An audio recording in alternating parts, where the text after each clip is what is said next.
Nobody wants to introduce a system that's hard to change or easy to introduce bugs because it's a spaghetti code mess of various technical concerns. Things like clean architecture are popular because these separate these concerns into layers. But why are we organizing our code by layers? You can feel the effects of this organization when you need to make what seemingly should be a trivial change requires you to open many different files across potentially many different projects. So what's the solution to this? Vertical slice architecture. I'm going to explain what it is and how you'll think differently and then organize your code differently. Hey everybody, it's Derek Kilmartin from CodeOpinion.com. If you're new to my channel, I post videos on software architecture and design, so if you're into those topics, make sure to subscribe. This video is brought to you by EventStoreDB, the stream database built from the ground up for event sourcing, CQRS, and event-driven microservices. For more on EventStoreDB, check out the link in the description.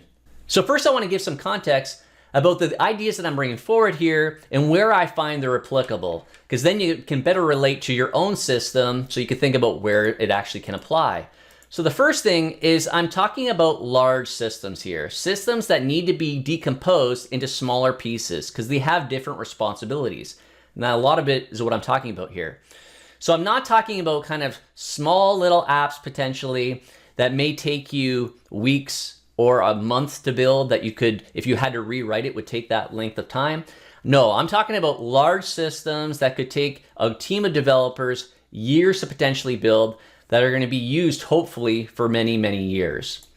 So with that, when we talk about different concerns, different technical concerns, and kind of getting into that spaghetti code mess, there's all kinds of concerns that we always have is things like authorization, data access, which is always usually a big culprit, mixing that with validation.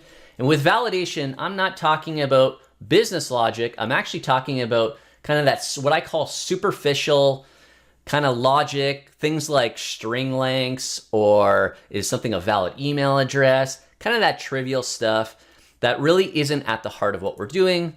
Really, it's that business logic, that complex domain logic that we have, that tangled with that validation, some data access, authorization, logging, all these different things. We know that if we mix all these various concerns, we're going to end up in what I call a turd pile.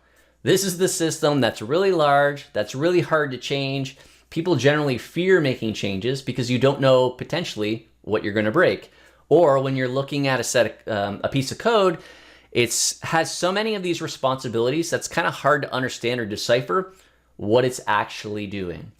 Now, if anybody's worked in a large system, a legacy system, or even if you built a new system, unfortunately this way, you know over time how it can become a turd pile and how it can become ultimately really hard to change, easy to introduce bugs, hard to test. We've been there, we've done that, so what's the alternative? Well, one example is clean architecture, but this could be onion architecture, hexagonal ports and adapters, layered architecture, but the general idea here, I'm using this image because it's probably the most well-known, and the key thing to focus on here are these arrows going towards the middle. But on that outer ring on the outside, that's kind of where our I/O is. So we have things like our database, maybe our web framework if we're creating a web app or an HTTP API, or we have a UI, or etc. That's kind of that outer ring. Inwards from that is we have things like controllers, presenters, gateways. There's really just interfaces to how we want to interact potentially with those things on the outside. Then a ring in from that, we have things like use cases, which really are our features, is what's the capabilities that we actually provide in our system. And at the very core there, we have our entities, which are actually our domain logic and where our business rules really lie. Now the thing with clean architecture or layered architecture, all these types of things, the real key to them isn't necessarily that you have to abide by these particular layers. They can really be whatever you see fit within your application. It could be these particular 4, it could be 5, it could be 2. Again, it's not set in stone that this is it. What really is the idea, the concept behind this is, as I mentioned, is those arrows pointing inward, because this is our direction of dependencies. That outer layer depends going inward, and then you can see at the inside it doesn't have any dependencies. So the key part about this, with any types of these types of systems, is controlling the direction of dependencies. So here's an example of the clean architecture template in .NET that you can find on GitHub. It is likely, I'd assume, the most popular, and it's kind of going around this structure. It has 4 projects. It has application, domain, infrastructure, and web UI. So what I want to do is I want to illustrate in that particular project how each project references each other. So the first thing is that the web UI is referencing the infrastructure project.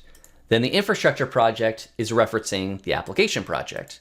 And then the application is referencing the domain. But it's not to say that web UI can't reference something else. It actually does. It actually references the application project. That's fine, so as long as we're always going from top to bottom, or in that other graphic, kind of inwards. But again, where we have nothing in the other direction, all our dependencies are going to go in one singular direction.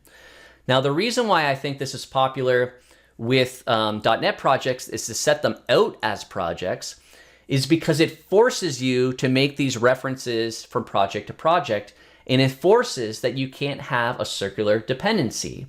But the reality of it is, it has nothing to do with actual projects. It has everything to do with coupling, which I'm going to talk about. We could take all these projects, smash them into one project, and we would be left with the exact same result. It's not about project dependencies, it's more about type-on-type dependencies. And that's probably the biggest misconception, or the idea that you need to use these physical layers as .NET projects to actually create this separation. You don't. It's really about one thing, that direction of dependencies: coupling.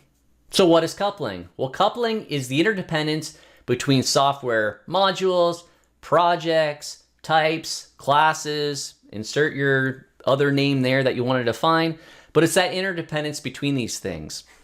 So there's different ways that we can actually think of coupling. I'm going to talk about specifically about 2 of them and why they matter.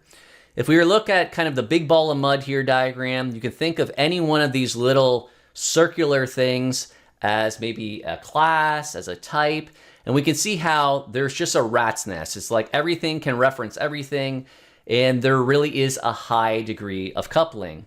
This is what leads us to that big ball of mud, to that turd pile, is just managing that we're not managing coupling, and that it's just a free-for-all of types referencing types. So that's kind of the benefit of something like clean architecture or a layered architecture, etc., is well establishing this direction of dependencies. So there's 2 forms of coupling that I want to talk about. There are many other forms of coupling, but it's specifically for this, I want to talk about 2. The first is afferent coupling. The way I like to think about this, or the way I describe it, is who depends on you. So who depends on you? If you're thinking about in the context of the web UI, who depends on the web UI? Nobody. Who depends on infrastructure? The web UI, because the web UI is the one referencing it.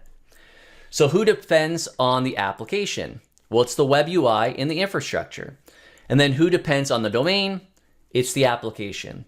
So that's important to understand, because who depends on you also has a flip side to this.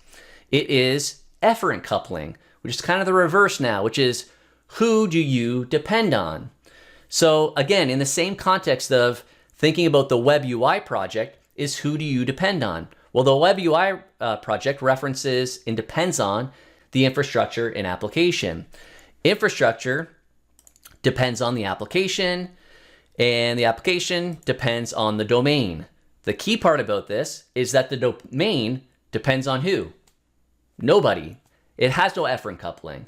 And this is really important because both of these ideas of afferent and efferent coupling mean one thing: stability. And this is actually what we care about, and why the domain is at the very bottom of that list, or at the center, because it doesn't depend on anything. So when we're talking about stability, that means that if there's a change to anything above domain, it doesn't matter. It doesn't affect the domain. This means that we could have swapped out web UI. Let's say it was using ASP.NET Core MVC, and now we're using minimal APIs and endpoint routing. We could do that, and it affects nothing. We're not having to change anything within our domain. We want stability there. Now, as we go outwards, the exact opposite is true, is that if we make change to the application or infrastructure or domain, that may affect things higher up. So that may affect the web UI. So it's less stable to the changes that we're making. So this direction of dependencies, while incredibly important, why are we doing this? It's for stability and understanding that that complex business logic that we have, that we're writing, we don't want it affected by anything else. Now, I'm all for the idea of sample code, templates. You need to be able to illustrate these things. I'm 100% guilty of what I'm about to say, which is when you're creating sample code or templates for people, you're often illustrating concept or ideas, but you're simplifying everything around it, even though it might not necessarily justify the use case of a pattern or a concept. And the problem with this, with any types of samples, is looking at them, or templates, looking at them as they're a prescription and you should follow it 100%. That's not really the case. Just as it's explaining with the clean architecture template, it's dividing them into projects, but you don't need to. If you understand the idea between coupling these direction and dependencies, it's one way of achieving it, but it doesn't need to be the only way. So when I look at that template, these are two of the projects. There's infrastructure and web UI that I've kind of highlighted here, that I've expanded. And let's just look at some of the folders involved here. So infrastructure has a common folder. Okay, no idea what that is. It has a folder called files. No, I mean, we're writing files, we're creating C# files, so I don't know what would be in there per se. Identity, I could guess that has something to do with auth. Persistence, likely something to do with our database, and I know in this it's using entity framework. And of course, the magical services folder, because anything that we don't know what to call, is just immediately a class that's a service. The web UI, we have client app, which I'm assuming is kind of a JavaScript front end. We have controllers. We know what those are because we're doing MVC. We have filters because we're doing MVC. We have pages, which I believe are Razor pages. And of course, every project needs that services folder because everything is a service. So based looking at this, what does this sample do? Well, it does some technical stuff clearly, but we don't really know what this actually does.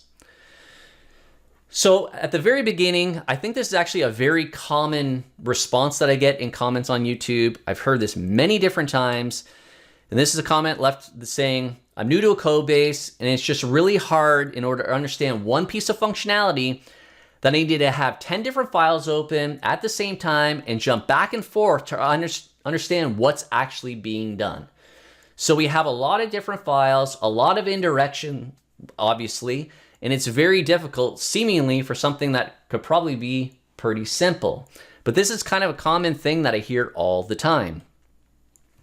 So let me jump through this to-do app that's this clean architecture. Again, it's illustrating clean architecture using a very simple sample. But if you were following this kind of as a prescription, this is where you'd land. If you are looking at, say, changing something with the to-do item, creating a to-do item. So we have the controller, and this exists in the web UI project. You have the create to-do item command, which lives in the application folder, and this is using Mediator. We have a create to-do item command validator.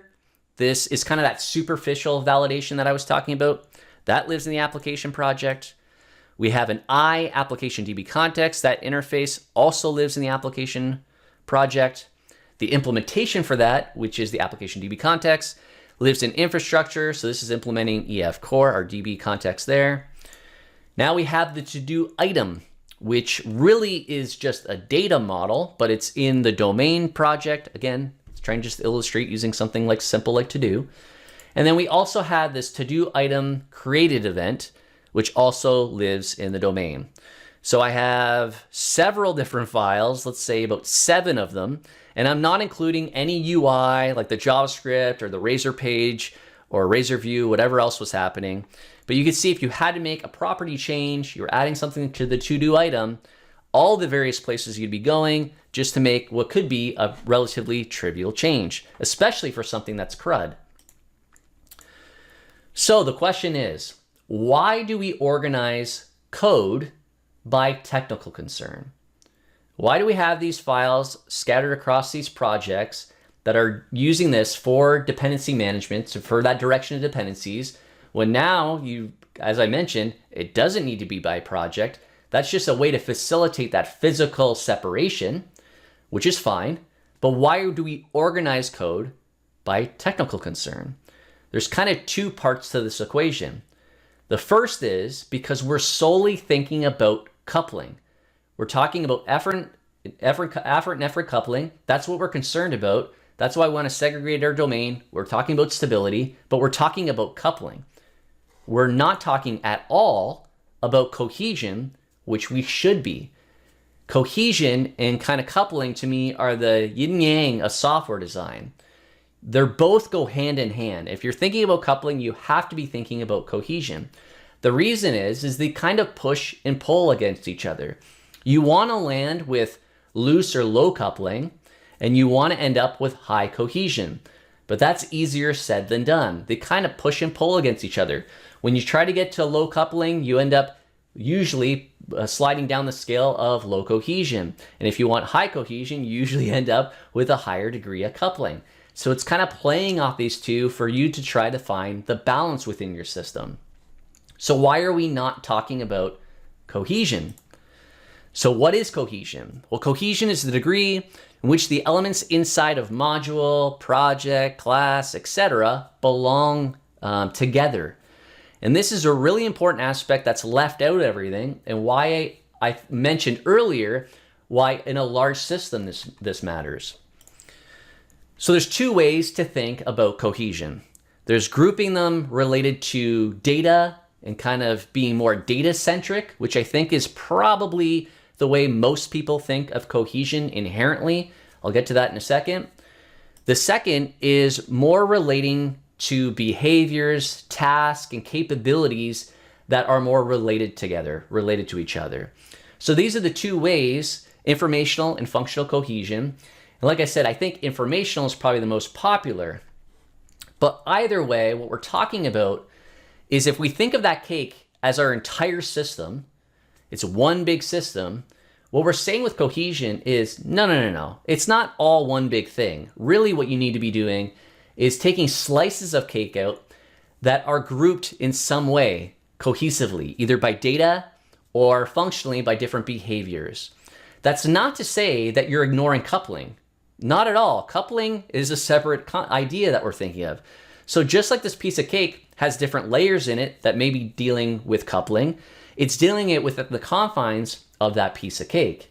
That piece of cake is also important, or all these different pieces of cake, because they're not all created equally.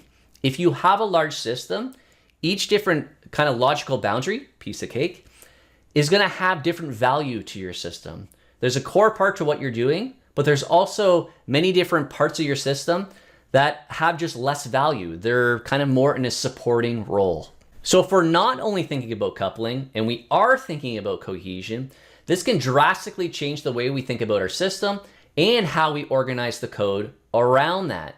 So as an example, this is still the clean architecture sample application, and this is kind of out of the box still, is if we look at that application folder, it's kind of getting there a little bit. We have common, again, who knows what that is, but to-do items. Okay, well now we have commands, we have event handlers, we have queries. We can see that now, like, okay, it's starting to resemble something, but it's still not quite there. I say that is because we're still organizing things by commands, queries, event handlers, and ultimately these things do relate to each other. Get to-do items with pagination also goes hand in hand with creating a to-do item. They're both related to doing something with to-do items. Oftentimes you may have a query that's directly related to a command. So we're not exactly there. We're still organizing by technical concern because we're thinking of commands being one thing, which they are, it's changing state, and queries returning state, but they actually have a lot more related than thinking about them in that separation. So rather, if we were thinking about actual behaviors of what we care about, we have something like now, to-do items, it has its list of different things that it can do, different capabilities. Again, this is a sample app, so it's pretty crud.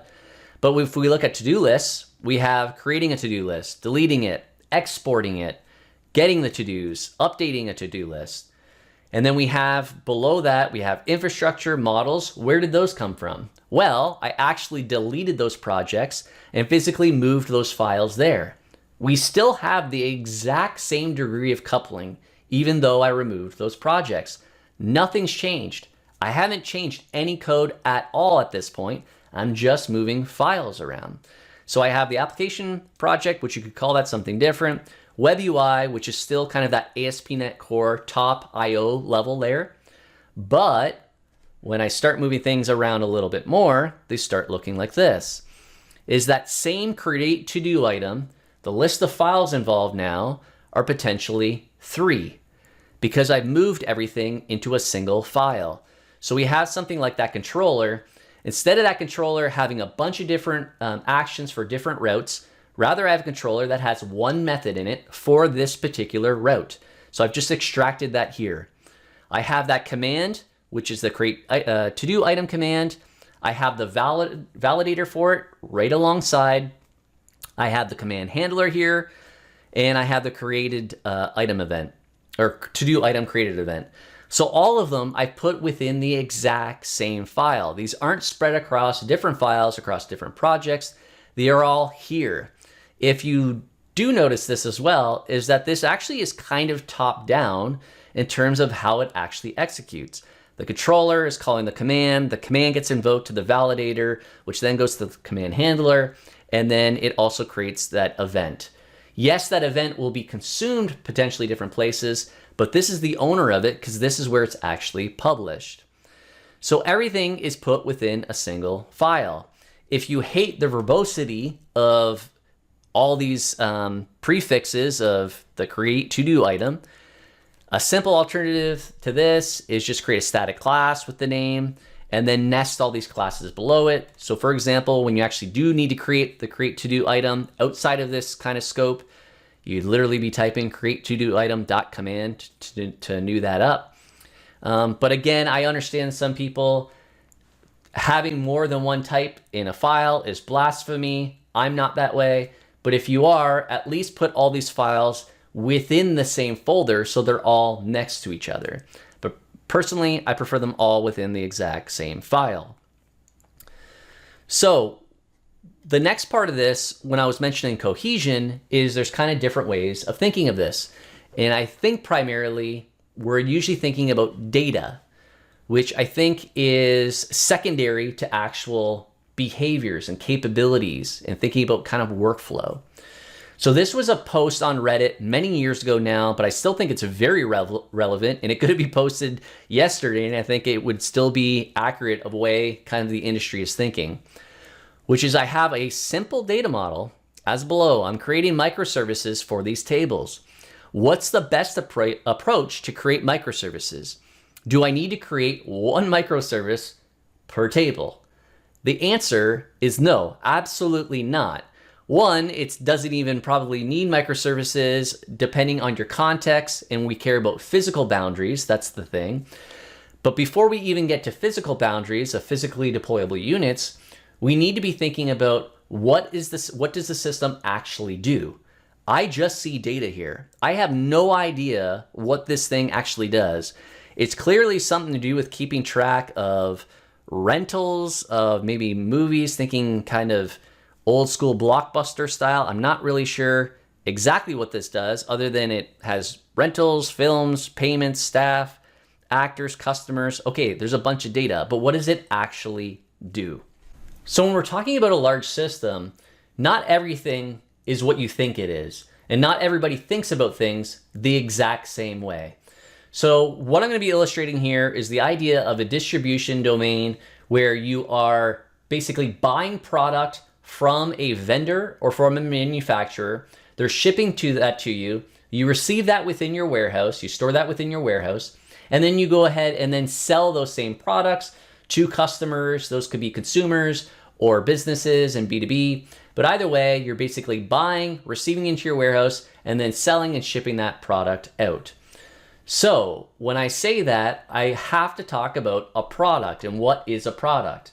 Because a product isn't a product meaning that it has kind of a different idea behind it and what people think about it within your system. There isn't, in a warehousing system like this, distribution, there isn't just one idea of a product. There's not just one entity service that we have that is responsible for a product. Now I'm simplifying this a lot, but this will illustrate the idea. There would be a lot more data points on a product if you had a singular concept of a product, but this will get the gist across. So this tweet was from Mel Conway, few years now, which I think is dead on the money, which is when a politician greets you with "how are you" and a nurse greets you with "how are you," they are totally different questions, even though they sound and are spelled the same. And this is because context matters. When I'm talking about a product, that means many different things to many different people using a system in distribution. If I'm talking to somebody in sales, they care about the price. If we're talking about the product price, that's what they're selling it to our customers. They're defining price structures, etc. And they care about whether we have that available, that we're selling it still. If I'm talking to somebody in purchasing that's buying our product from vendors, I may say product price, but that means something completely different to them. They're actually thinking about the cost. They're talking about the vendor price, what we actually have to buy the product from our vendor. So if you say product price, well, that's two different things to two different people. Really what they're referring to, we may think of it as our actual costs and whether we can still buy from our vendors, etc. If we're talking to the warehousing manager or somebody in shipping and receiving, the price, cost, whatever, they're thinking about the location of that product within the warehouse. They care about what the quantity on hand is, or the quantity on hand that we think we have. Now you may think that sales cares about the quantity on hand, but they do not, and I'll get to that in a second because that's a little misleading. If you were thinking about marketing or the catalog, for our website for these products, it's the name, the description, the images, etc. Those are the types of things that they care about. This means that there's not a singular idea of a product in a large system likely of this. Same thing goes in any type of large domain with many different subdomains, is that how the language works is indicative of kind of the behaviors and things that we care about. It's not just the data. What people in these subdomains actually think about are the tasks, business processes, and these various workflows that they need to perform. As an example, the catalog, I was mentioning that not everything is created with the same value. Maybe the catalog, that's really not the core of what we're doing. It's really just kind of a catalog of products. So what the behaviors are? Well, it's just CRUD, create, read, update, delete. Maybe it's very minimalistic. We just allow you to kind of update product info, set the name, the description, the images. It's pretty simplistic. In our sales, however, we have different things that we can actually do. It's not just changing the price. Like, what are we doing with the price? Are we providing some type of discount, some type of sale that we're doing for a limited period of time? Are we on back order? Are we marking it as unavailable, or now it is available because we want to sell it? There's different things in sales that we actually care about. Behaviors. All those capabilities that we have data ownership behind them. But we're first thinking about what are the things that we actually provide the functionality in our system. In purchasing, they care about vendors. They care about the vendor ID, associating vendors to it. Maybe there's many different vendors that we can purchase product from. Maybe the item now is discontinued and we can't even purchase it anymore. Purchasing has creating receipts. There's different things that purchasing cares about. Same thing goes with the warehouse. They care about shipping and receiving product. They do things like inventory adjustments, which is like a stock count where they physically go on the shelf and count the physical numbers of product on a shelf. And why I mention this is because sales doesn't care about the quantity on hand. They care about something called available to promise. And available to promise, ATP, is a business function, and it's a combination of different values, like what the quantity on hand is that we think we have, what have we purchased that we haven't received yet.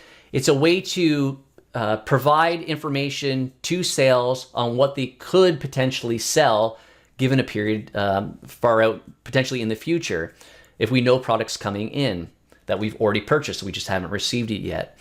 The reason why this is a business function and why we don't use quantity on hand when we're talking about physical goods in the warehouse, The warehouse is the point of truth for a particular product. What quantity on hand says in our warehousing part of the system isn't reality. Product is damaged, product could be stolen. That's why we're doing stock counts, those particular actions, those behaviors, so we can do inventory adjustments. So we can adjust the inventory to say, actually, no, you need to reduce 2 of these quantities because they're broken.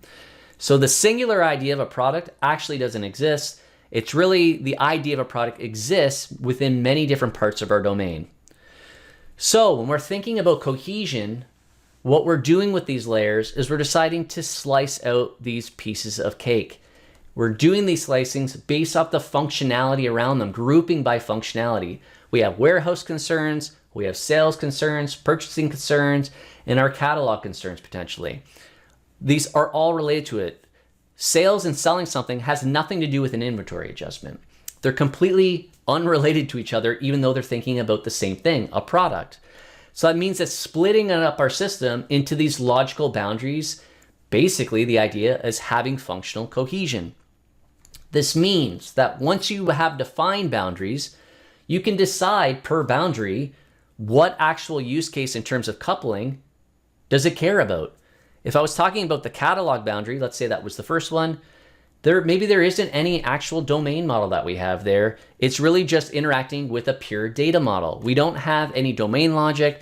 It's just straight create, read, update, delete, CRUD. That's it.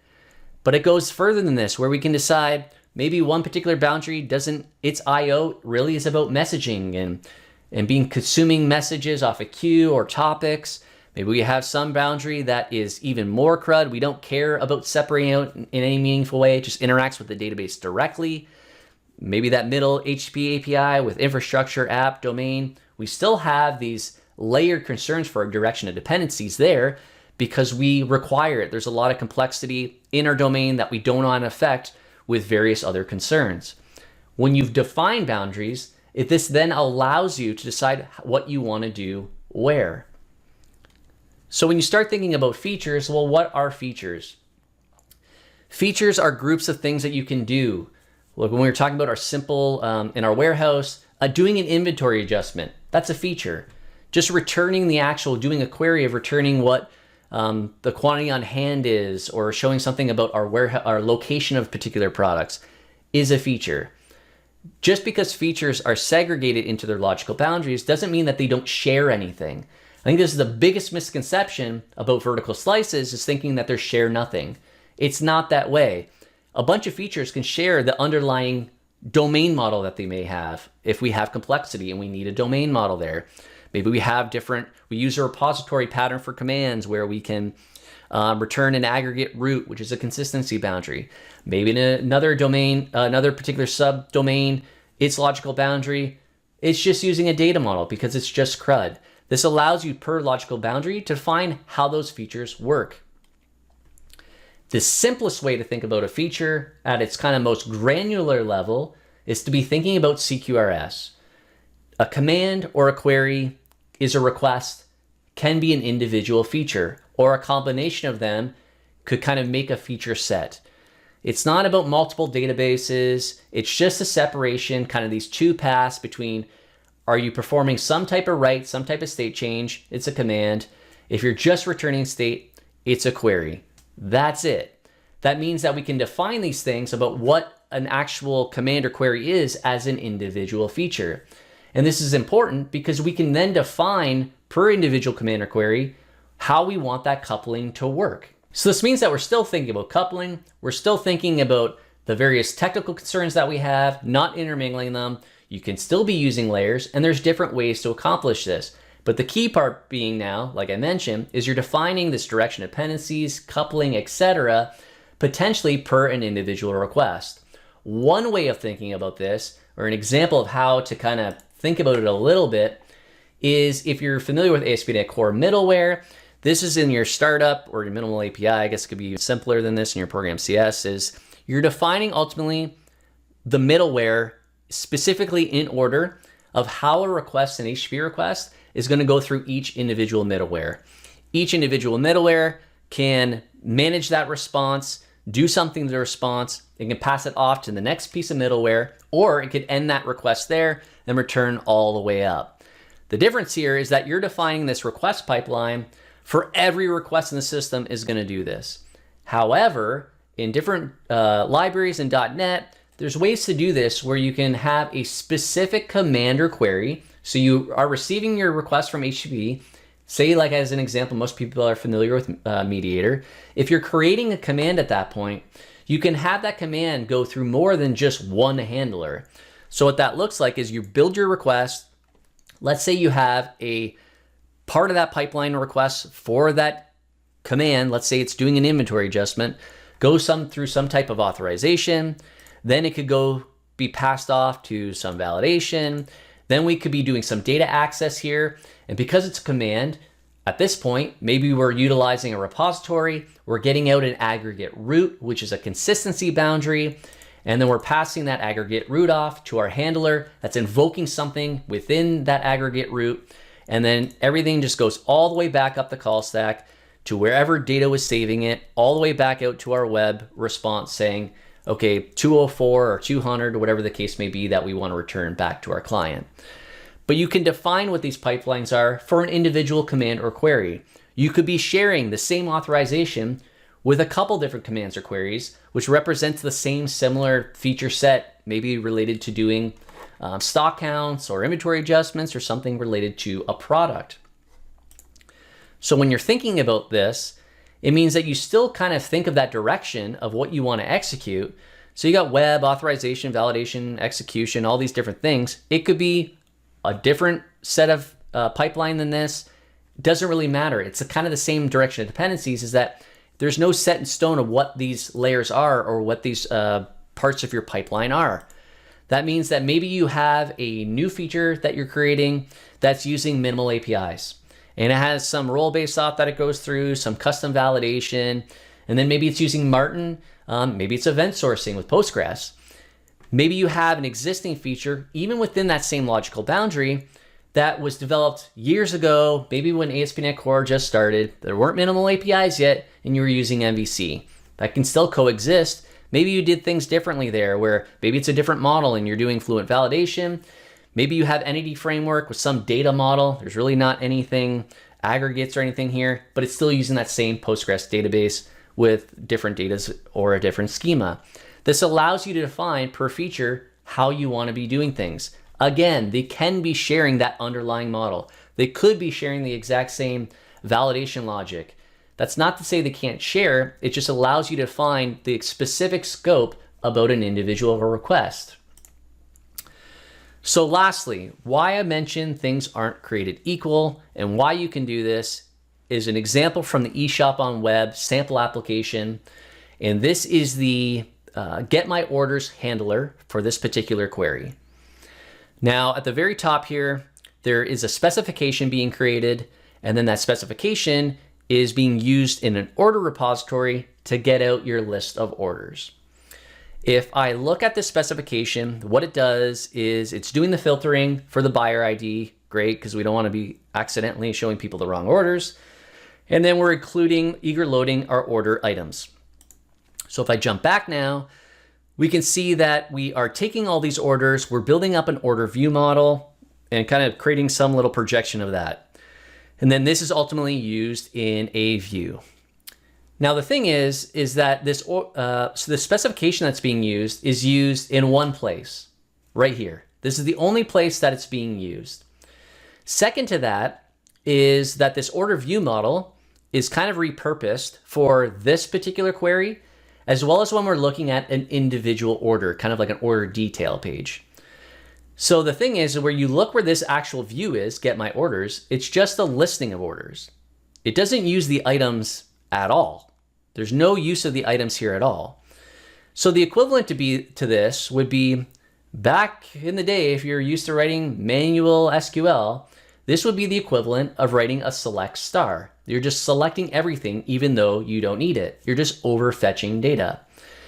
Now, the reason this is happening, again, it's a sample application, but if you did everything the same way and you force the use of repositories everywhere or force the use of a specification everywhere, You could potentially be going down this road of just doing it kind of as a prescription, when this spot actually doesn't serve this value at all. I've done videos this on the past, is that repositories for me are about returning aggregates. Aggregates are consistency boundaries.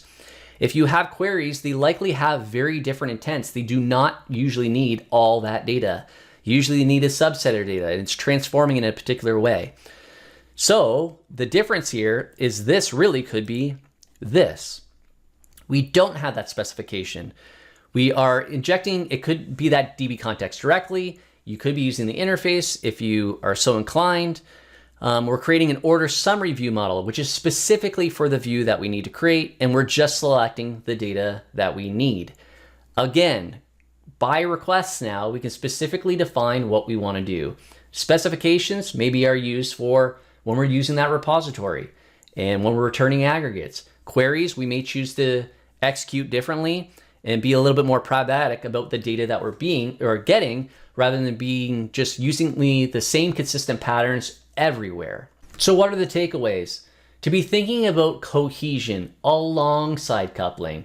I prefer to be thinking about it first, and I say that defining logical boundaries, kind of defining what that cohesion is probably the most difficult thing to do, but it's also one of the most important things to do. Why I think about it before coupling is because I need to know what we're actually coupling with.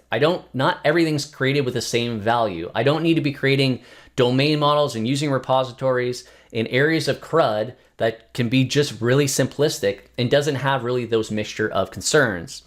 Defining what those features are within a logical boundary. It's not just updating a product within the warehouse. There's behaviors, there's capabilities that you want to be providing to your end users. These people within the domain, they talk this way. It's not that you're just updating the quantity. Why are you updating the quantity? No, rather, there's some type of action. They did an inventory adjustment or a stock count. They shipped product, they received product. There's different things that they're actually doing. Not everything is just CRUD. It's not that we're ignoring coupling. Not at all. It's still very relevant and incredibly important. But now coupling is focused on, one, within a logical boundary, and then two, within the feature slices within that logical boundary. So it's not that you're disregarding coupling at all. We really still care about this. It's just that we're thinking about it and we're minimizing the degree of coupling because it's kind of forced within that feature slice or logical boundary. Organize code by feature, not by layers. Merging all this code that I did together earlier, that did not change anything related to coupling. It did not change anything with the direction of dependencies at all. Everything was still the same. If I were to run kind of an analysis on it, everything is exactly the same in terms of what was coupled to what. Separating a project forces the issue because you have this physical constraint, but it doesn't magically make it any different if it's all within the same file or project. What this allows you to do is decide what your dependencies are, coupling by an individual feature should you choose to go that granular. Some kind of trade-offs and things I want to mention is that this requires a little bit of pragmatism over consistency. My example, when I was using that specification in the repository for that query, that's consistency. We just do this everywhere. We follow the exact same patterns. That's how we do things. That may not be ideal. That may not be very pragmatic. I understand that situation and context is involving and everybody is different. So that's kind of up to you. I'd rather be a little bit more pragmatic. One of the biggest benefits is the infrequent, very, very infrequent merge conflicts that you'll have. If I was changing something to do with inventory adjustments, it's not very likely that you are within the same part of the system, especially if that's 80% of it is within the same file. Now, you may also be wondering, well, can't these files get enormous? No, generally not. If you're breaking them down into small units, especially with a request pipeline, they really aren't that big. Dev experience. Trying to find where you need to make a change isn't a matter of control clicking or going to definition from this type to this type to this type and looking at all the indirection and trying to jump back and forth as that comment suggested. Oftentimes, it's really looking top down to a file to see the order of execution, especially if you have kind of that web framework and then you have a request pipeline for an individual command or query. I think this is the true with everything, is it kind of requires continuous evaluation, constant evaluation about the patterns you're applying and whether it's actually applicable, what your boundaries are, what your models look like, are things defined kind of in the wrong boundary and things should be moved. It kind of requires constant attention, because don't assume that the initial idea of what you think it should be is really what it will be. When you get different insights, it may kind of change your mind about how things are defined in terms of logical boundaries. Hopefully this video provided some insight about what vertical slice architecture is and the idea of pushing at the forefront thinking about cohesion, not just thinking about coupling. And it's not about ignoring coupling. It just gives you options about how you deal with coupling within a logical boundary and within individual features that could be a single command or query. If you enjoy these topics, and it's a big topic, if you want to talk to other developers about these in a private Discord server, you can join my channel and get access to that private Discord server. The link's in the description on how to join. If you found this video helpful, please give it a thumbs up. If you have any thoughts or questions, make sure to leave a comment, and please subscribe for more videos on software architecture and design. Thanks.